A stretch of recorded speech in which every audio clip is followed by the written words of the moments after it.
League లో పాల్గొన్నటువంటి క్రీడాకారులందరికీ, వేదిక పైన ఉన్నటువంటి సోదరులు, మా గ్రామ సర్పంచ్ గారితో పాటు గ్రామ నాయకులందరికీ, బీఆర్ఎస్ పార్టీ నాయకులకు, అయితే మరి జైనత్ ప్రైమరీ లీగ్ 6th సందర్భంగా జేంజ నారాయణ స్వామి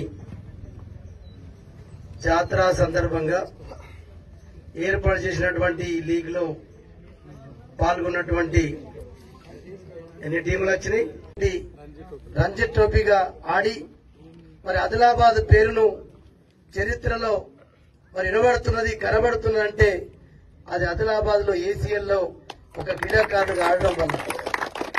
అట్లా ఒక హిమతేజనే కాదు, వారితో పాటు నేను లిటిల్ స్టార్ స్కూల్లో ఒక 10 మందికి సన్మానం చేసినప్పుడు రంజీ ట్రోఫీలో గాని మిగతా దాంట్లో కూడా ఆదిలాబాద్ జిల్లాలో ఒకటి స్మారకార్థం కాబట్టి మరి వారికి మృతి పట్ల తీవ్రమైనటువంటి సంతాపాన్ని తెలియజేస్తూ, కుటుంబ సభ్యులకు సానుభూతిని తెలియజేస్తూ, వారి కుటుంబ సభ్యులకు ధైర్యాన్ని ఇవ్వాలని చెప్పి భగవంతుని ప్రార్థిస్తున్నా. ఆ స్థాయికి వెళ్ళిండు. అందుకొరకే క్రీడలంటే అంతా మరి ఇంట్రెస్ట్ గా నేను పనిచేయడానికి కారణం, ఆనాటి నుంచి ఈ రోజైతే మేము అనౌన్స్ చేస్తున్నా, ఎక్కడన్నా మీ దగ్గరనే కాదు, నేను ఎమ్మెల్యేగా అయినప్పటి నుంచి, జడ్పీటీసీ నుంచి, ఎంపీపీ నుంచి కూడా అప్పుడు మండల స్థాయిలో మాట్లాడినా, ఇలా నియోజకవర్గ స్థాయిలో మాట్లాడుతున్నా, ఎక్కడైనా యువకులు ముందుకొచ్చి మేము మా ఊళ్ళో క్రీడలు నిర్వహిస్తామంటే జోగు రామన్నది మొదటి ప్రైజ్ ఉంటది, జోగు ఫౌండేషన్ పేరు మీద పెడతామని చెప్పి కూడా నేను ఇప్పటిదాకా ఎన్నో గ్రామాలలో ఎందరో మంది క్రికెట్ క్రీడాకారులైనా, కబడ్డీ అయినా నిర్వహిస్తున్న విషయాన్ని కూడా నేను మీ దృష్టికి తీసుకొస్తాను.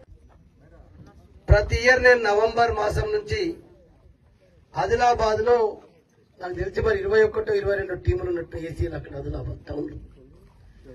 నాకు తెలిసి మా తండ్రి చనిపోక ముందటి నుంచి చేస్తున్నా, చనిపోయిన తర్వాత వాళ్ళ స్మారకార్థం చేస్తున్నా. నాకు తెలిసి 14 ఏళ్ళైంది. 14 ఏళ్ల నుంచి ACL 2 లక్షల రూపాయలు ఖర్చు చేస్తూ ప్రతి ఇయర్ కూడా ఆదిలాబాద్ ACL నిర్వహించడం వల్ల ఆదిలాబాద్ క్రీడాకారులు కూడా మీకు తెలుసు, మన కుడిమేల ఉండొచ్చు, రాజకీయ స్వార్థం ఉన్నా ఆ ఉద్దేశం కూడా కాదు కదా. ఆ ఉద్దేశం ఎందుకు కాదని చెప్తున్నంటే, ఈయన నేను ఎమ్మెల్యేగా ఓడిపోయినా. ఎమ్మెల్యేగా ఓడిపోయిన తర్వాత అది డైట్ గ్రౌండ్ ఎందుకో మరి, అది అప్పుడు నేను ఎమ్మెల్యే ఉన్నా, మంత్రి ఉన్నా, ఒక సంతకం చేసి ఫార్వర్డ్ చేసినంటే ఆ గ్రౌండ్ పర్మిషన్ వచ్చేది. ఇలా పాయల్ శంకర్ గారి పేరు తీయవలసి వస్తుంది పాపం. ఎందుకు అంటే క్రీడలు అనేటి రాజకీయంగా స్వార్థం ఉన్నా, ఇలా పాయల్ శంకర్ గారు ఆ పాపం క్రికెట్ ACL కు గ్రౌండ్ పర్మిషన్ కొరకు 10 సార్లు పోయింది. ఇప్పటికి ఆయన ఇస్తలేడు పర్మిషన్, సంతకం పెడతాడు ఆయన. अरे क्यों नहीं लगा रहे అంటే नहीं हम परमिशन देना, మేమేమో పర్మిషన్ ఇవ్వాలా, మీరేమో జోగు రామన్న పేరు అక్కడ ప్రచారం చేస్తారు. కరెక్టే చేస్తున్నాం. ఆయన 2 లక్షల రూపాయలు ఖర్చు చేసిండు, మేము ఆయన పేరు చెప్పుకున్నాం, ఫౌండేషన్ పేరు చెప్పుకొని అక్కడ బ్యానర్లు కట్టినాం. ఇప్పుడు మీ పేరు పెడతాం, మీ పేరుతోటి ఆడతాం, మరి మీరు అట్లనే పర్మిషన్ ఇవ్వండి చెప్పారు.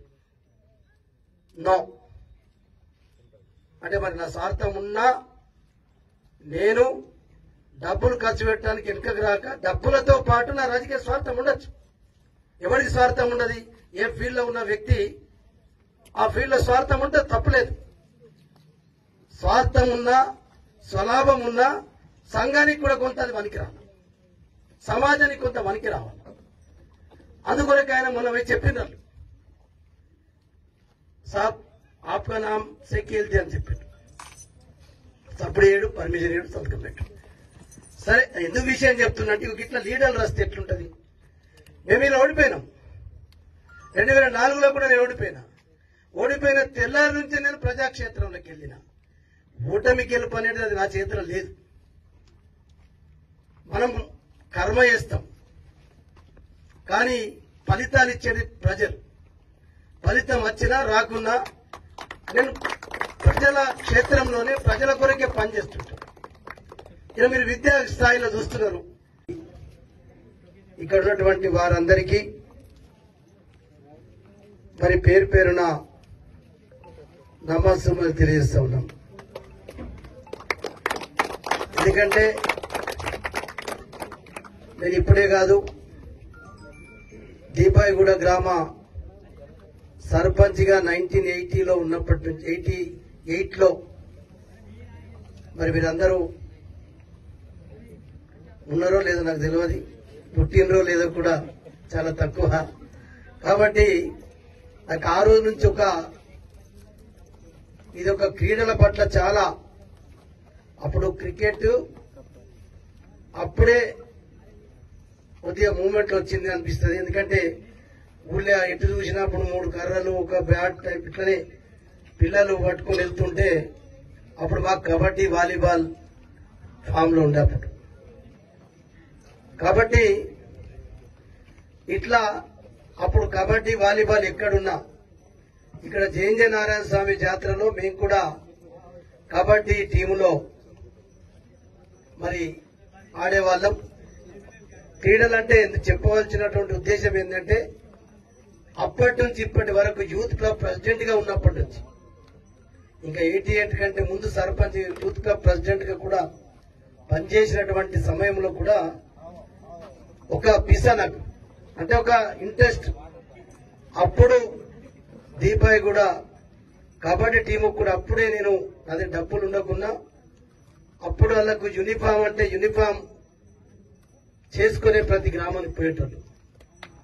అంటే చెప్పేటటువంటి విషయం ఏంటంటే క్రీడలు అనేటి ఓటమి గెలుపుల కొరకే కాకుండా ఒక సాహసోపేతమైనటువంటి ధైర్యాన్ని, మరి ఓడినా గెలిచినటువంటి విషయం ప్రస్తావన లేకుండా క్రీడల పట్ల ఉన్నటువంటి వారికి ఏదైతే ఆసక్తి ఉంటుందో ఆసక్తి గల క్రీడాకారులందరికీ మనం ఏ నేపథ్యంలో అయినా వాళ్ళకు అవకాశం కల్పిస్తే మరి ఇంకా ఈ గ్రామీణ ప్రాంతంలో ఉన్నటువంటి క్రీడాకారులు కూడా మంచి నైపుణ్యాన్ని పెంచుకోవటానికి కొరకు దోహదపడుతుందని చెప్పి అవకాశం వస్తుందని చెప్పి ఆ రోజు నాకున్నటువంటి ప్రగాఢ విశ్వాసంతో అది ఈ రోజు వరకు కొనసాగుతుందని చెప్పి మీరు కూడా ఓటమి గెలుపుల కొరకు కాకుండా ఒక స్నేహభావం పెరగచ్చు,